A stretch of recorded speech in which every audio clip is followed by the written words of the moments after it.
अवधूत चिंतन श्री गुरुदेव दत्त श्री स्वामी समर्थ. स्वामी सेवा मार्ग या माझ्या यूट्यूब चॅनलमध्ये आपल्या सर्वांचं खूप खूप मनापासून स्वागत आहे.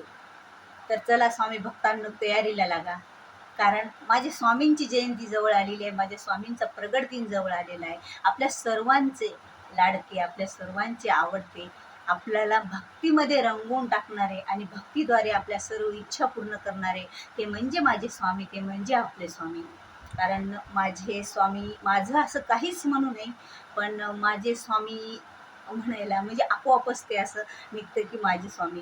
आणि माझ्या स्वामींनी, आपल्या स्वामींनी आपल्याला भरपूर दिलेलं आहे आणि त्यांच्या कृपेने, आशीर्वादानेच तर आपलं प्रपंच, आपलं सर्व काही चालत आहे. आपले दुःख हे नष्ट होत चाललेले आहे.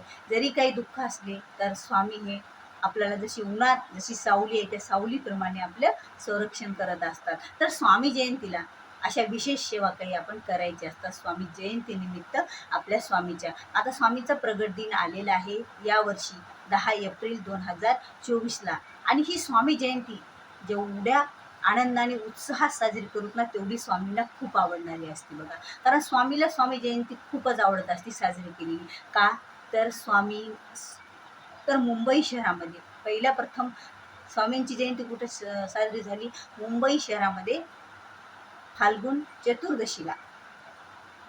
आणि तीही नगरकर नाना जोशी यांनी झाली होती. ती कधी? 1792 मध्ये. 1792 मध्ये नगरकर नाना जोशी यांनी पहिल्या प्रथम स्वामी जयंती मुंबईमध्ये साजरी केली होती. आणि त्यावेळेला स्वामींना एवढा आनंद झाला होता की स्वामींनी नगारा वाजवा म्हणून संदेश दिला होता सर्वांना.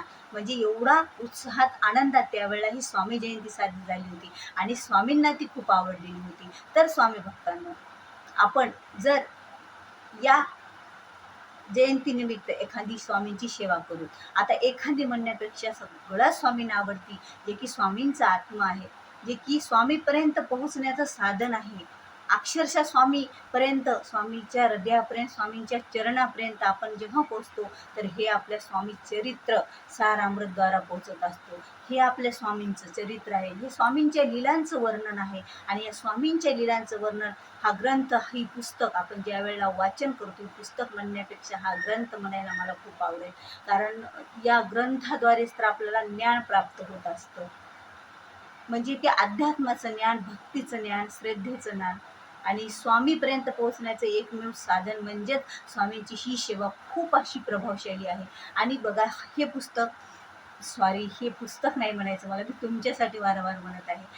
हा ग्रंथ स्वामीचा, स्वामी चरित्र सारामृताचा फक्त 700 श्लोकी आहे. आणि हा वाचायला आपल्याला बराच वेळ लागत नाही. हा वाचण्यासाठी आपल्याला खूप असा कमी वेळ लागतो. बऱ्याच जणांकडे जुनी स्वामी चरित्र आहेत बघा, ते भरपूर मोठे आहेत आणि त्याला वाचण्यासाठी 3-3 तास लागतात. त्यामुळे आपल्याला शक्य होत नाही ते एकदाच बसून एकाच मांडीमध्ये ते पारायण करणं.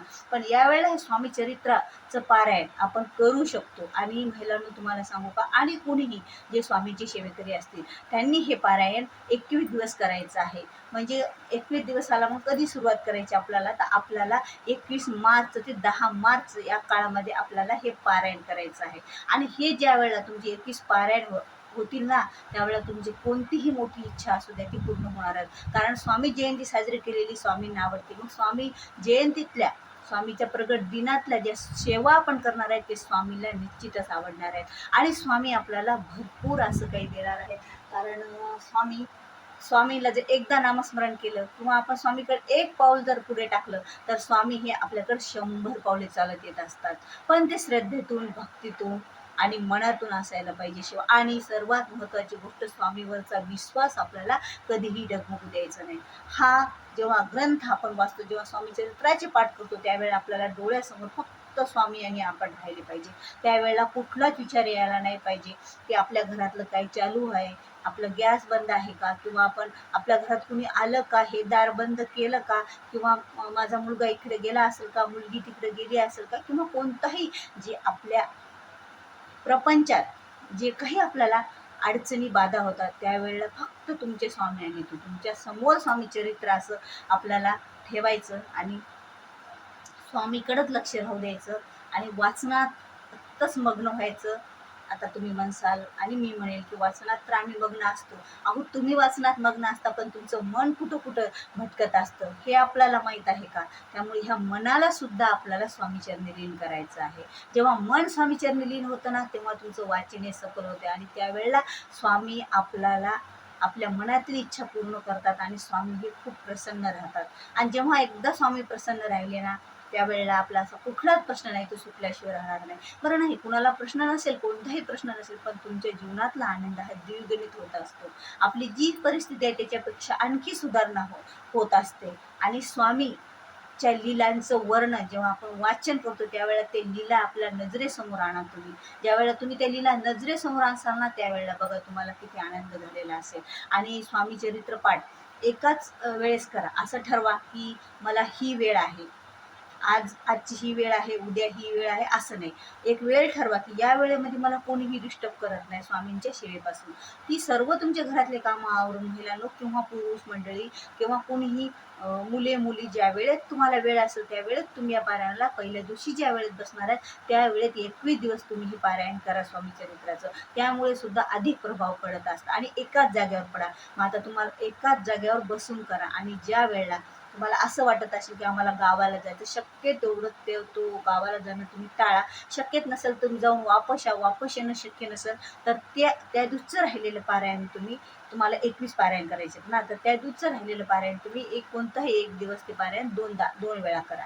म्हणजे त्याची पूर्णतः ते पारायण आपल्याची संख्या ही बरोबर त्या दिवसापर्यंत होऊन जाईल. आणि विशेष महत्त्वाची गोष्ट, कुणालाही सांगत बसू नका मी पारायण करायली, मी पारायणाची सेवा केलेली आहे. अहो जेवढी आपण गाजावाजा न करता एखादी सेवा केली ना, त्या सेवेचं फळ आपल्याला जास्त भेटत असतं. हां, मग तुम्ही सांगसाल कधी, जेव्हा तुम्हाला या सेवेचं फळ मिळेल त्यावेळेला तुम्ही दुसऱ्यांना सांगा, अरे ही सेवा करा तुम्ही, खूप चांगली सेवा आहे. आणि सेवा करा म्हणून सांगा, ही सेवा करताना सुरू असताना सुद्धा सांगा. पण मी करायले असा एक अभिमान आणि गर्व करून सांगू नका. त्या पुढच्या माणसांनी ती सेवा करावं, त्याचे सुद्धा प्रश्न सुटाव, त्याला सुद्धा आनंद मिळाव, त्यांना सुद्धा स्वामींचा आशीर्वाद मिळाव, म्हणून तुम्हाला हे त्यांना सांगायचं असतं. आणि गाजावाजा न करता आपल्या स्वामींच्या चरणी आपल्याला लीन व्हायचं असतं. कारण स्वामी जे आपल्याला देतील ना त्याची गणना कोणीही करू शकणार नाही. कारण स्वामींनी जे एकदा दोन्ही हात आपल्यासाठी वर केलं ना, तर त्यावेळेला बघा आपलं सर्व सर्व सर्व प्रश्न सुटलेले असतील. आणि आपल्या समोर ज्या अंधारातून आपण ज्या प्रकाशाकडे जात असो त्या दिशेकडे ते प्रकाशमय जागा आपल्याला समोर दिसणारी आहे. अहो विश्वास ठेवा, विश्वास कधीही स्वामीवरचा डगमगू देऊ नका. त्या विश्वासाला समोर ठेवा, त्या भक्तीला श्रद्धेला समोर ठेवा आणि स्वामीला तुम्ही जाणून घ्या आणि नंतर ही सेवा करा. बघा तुम्हाला निश्चितच फळ तुमच्या हातात येईल. आणि ही सेवा तुम्हाला स्वामी जयंतीपर्यंत करायची आहे. आणि या सेवा करताना बऱ्याच चुका आपल्याला टाळायच्या आहेत. परान्न आपल्याला खायचं नाही. शक्य झाल्यास तुम्हाला परान्न टाळा. नाही झालं तुम्हाला परान्न टाळणं शक्यच नाही, आज मला खावंच लागलं, तर ते अन्न खाण्याच्या पूर्वी तुम्हाला गायत्री मंत्र म्हणायचा आहे. ओम तत्सवितुर्वरेण्यं भर्गो देवस्य धीमहि धियो यो न प्रचोदयात्. जेव्हा त्या अन्नाचं तुम्हाला जिथे जेवायला तिथलं ताट समोर आलं आणि तुम्ही ते घास खाण्याच्या अगोदर हात जोडून गायत्री मंत्र म्हणा, किंवा तिथं तुम्हाला सर्वांच्या समोर हात नाही जोडा वाटला तर मनातल्या मनात शांत राहून तुम्ही हा गायत्री मंत्र म्हणा आणि नंतरच ते दुसऱ्याचं अन्न खा. यामुळे काय होईल की तुम्हाला परान्नाचे दोष लागणार नाही. शक्यतो टाळा, पण जिथे टाळणं शक्य नाही तेवढं एवढं करू शकता तुम्ही. आणि विशेष महत्त्वाची गोष्ट, जेव्हा आपण स्वामींचं पारायण करतो ना, त्यावेळेला सत्य तर बोलाच आपण, आणि कोणाची निंदा नालस्ती असं अजिबात करायची नसते. कारण निंदा नालस्तीमुळे आपल्या बऱ्याच सेवा ह्या फलित होत नसतात. त्यामुळे हे आपल्याला टाळावंच लागणार आहे. आणि व्हिडिओ आवडल्यास व्हिडिओला लाईक करा, शेअर करा, नवीन असाल तर सबस्क्राईब करा. झालेली सेवा श्री स्वामी चरणी अर्पण. श्री स्वामी समर्थ.